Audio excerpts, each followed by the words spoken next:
Bringing people and communities together on seclosounds.org. Your listening station.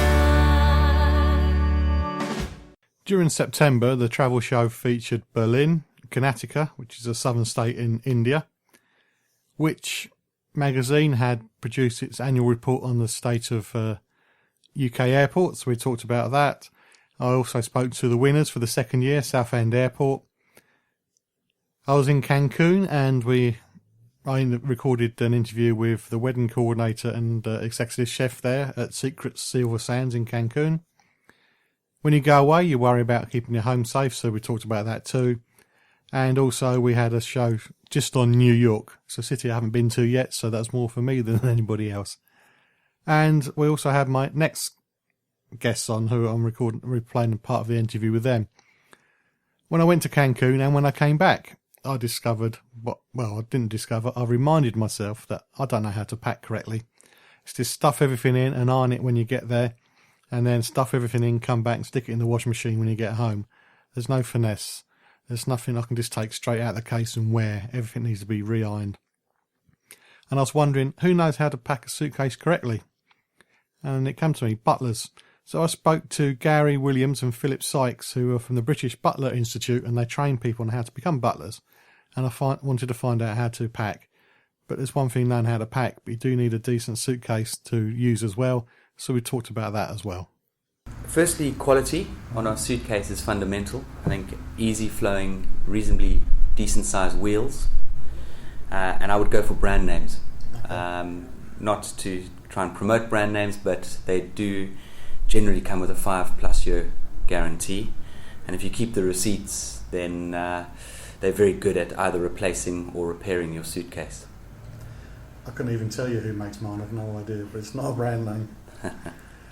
There's a type of suitcase we should avoid at all costs. I think suitcases that are very low in price will obviously have cheap fittings. So the wheels tend to, after the once or twice being thrown around in the back of the plane or onto the luggage belt, will tend to break. Zips are a big challenge.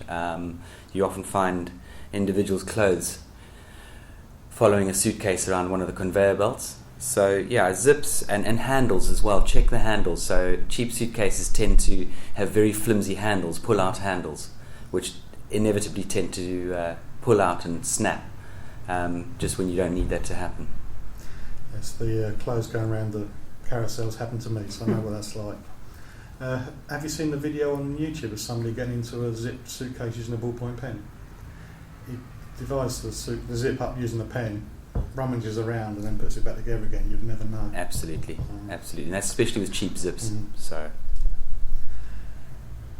when it comes to the suitcase, should you put as much in as possible, or is there a sort of limit how much you can put in? Firstly, when it comes to packing a suitcase, I think it's sensible to balance the goods or your items in the suitcase. So balance the weight if you can. I mean, shoes and that sort of thing, I tend to pack closer to the base of the suitcase. It all depends on who's packing your suitcase. That's my personal preference. The one thing that I wouldn't do is overfill it, because inevitably it is going to burst, especially if you have got cheap zips, or if the suitcase has not been made very well using cheap fabric, it can split, and it has happened to me in the past. So one learns by their mistakes. When it comes to actually doing the packing, what's the best method? With me, I just jam it all in and worry about it when I get there, but is there a proper method? Well, look, essentially the first thing we do is lay everything out on the bed and see what we're actually packing. Obviously we're not going to put shoes on beds, things that are dirty, but we lay things out, see what there is to pack, and then match that with the size of suitcases at hand. Once we've done that, we will also have our toolkit for packing a suitcase, which will contain, first of all, acid-free tissue, tissue paper. This prevents the creases, or as many creases as possible. The other thing we need to pack suitcases is shoe trees, perhaps. Or at least we can put acid-free tissue in shoes to keep the form.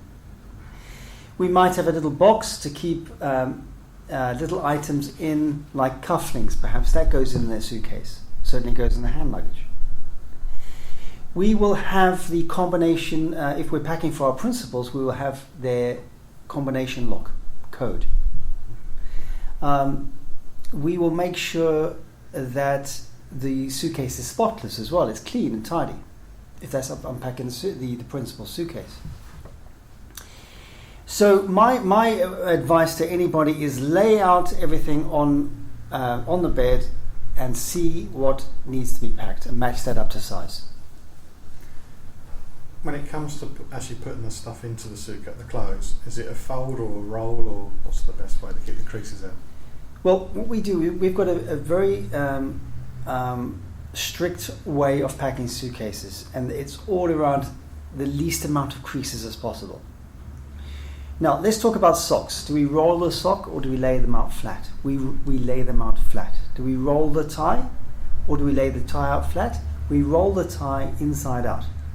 Belts, we roll inside out with the buckle on the inside so that the actual buckle doesn't damage anything.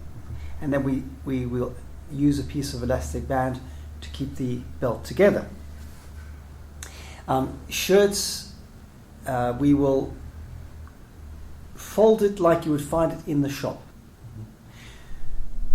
Jackets, we would, to keep the form on the shoulders, we would add tissue in the shoulder and the upper arms to keep the form, as well as the collars.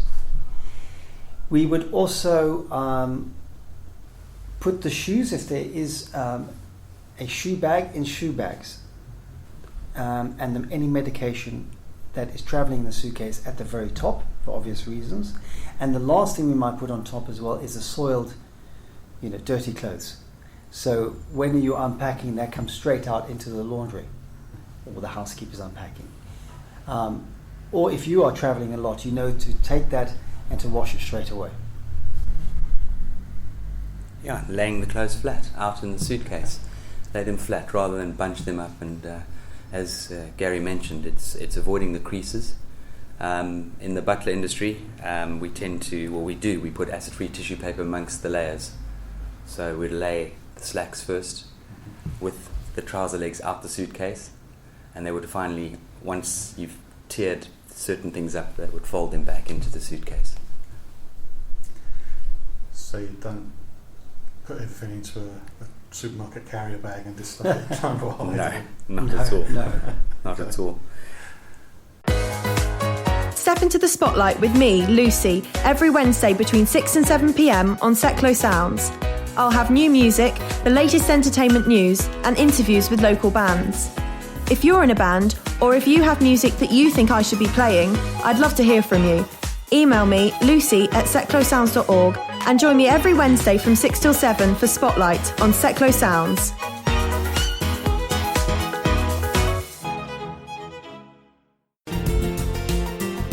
You can contact us or just keep up to date with travel news at facebook.com/John Guinn Travel Show. I'm still speaking to Gary and Philip from the British Butler Institute, managed to get that out, during my review of 2014 Part 2. As I said, I spoke to them back in September after I'd been away into Cancun, and we found out how you can pack, but what happens when you get to the other end? What's the point of being all so carefully and packing properly when you get to the other end and you're not too sure what to do with your clothes then? So Gary and Philip gave us some tips about that too. Well, essentially, let's say you get to your destination, there's lots of creases, you can't afford valet service, you don't want to iron. A good trick is to put the shower on in the bathroom, create lots of steam, and put essentially the clothes that need the most attention in that steam room as such. Mm-hmm. Leave them there for about half an hour, keep checking on them.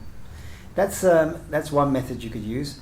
But the object of this is to get the clothes out of the suitcase and hung up as soon as possible, especially jackets and blazers and suits, and use the correct hangers. So you've got hangers that hang up trousers. Use those as soon as possible. So we just want to get the creases out as quickly as possible. Hanging, airing. Often, if it is a bit musty, you can always hang them outside on if you've got the luxury of a balcony. Mm-hmm. You know, I mean, you don't want it to look like a Chinese laundry per se, but you know, often you can hang your clothes in a warm climate, humid climate. That's another way that would maybe get some of the creases out as well. If the steaming doesn't work and you do need to iron the clothes, would you use the iron that's with the room, or would you recommend using the hotel's laundry service? You know, it comes down to cost. How much can you afford? No, it's expensive. You know, getting the hotel to valet all your clothes. So I would say, if you know how to iron, then iron. If you don't know how to iron, then don't iron. Always check the label as well of the shirt or garment you're ironing to see if in fact you can iron it. But I personally iron all my own shirts and trousers, etc.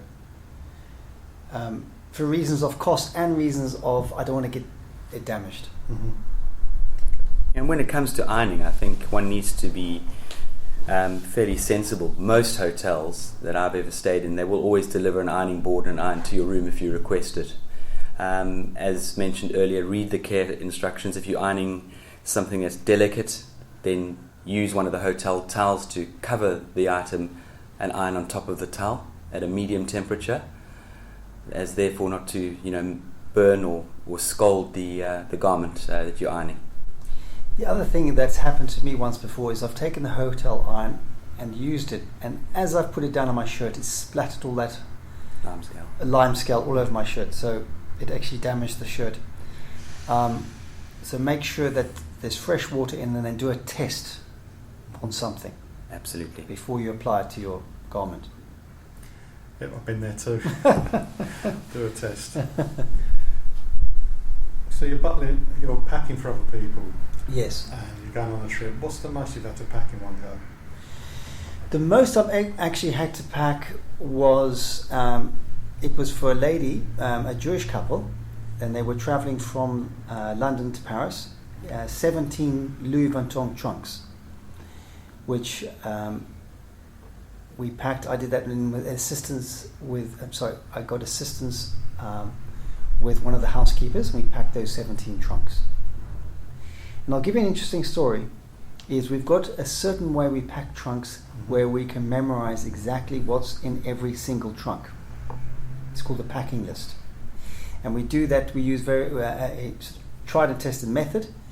And I packed all these trunks, and I think it was 5 minutes later when I said, please enjoy your trip, madam, they were still in their room. I got the phone call, Gary, please come up to the room, I need my red Hermes scarf. I said, certainly, madam.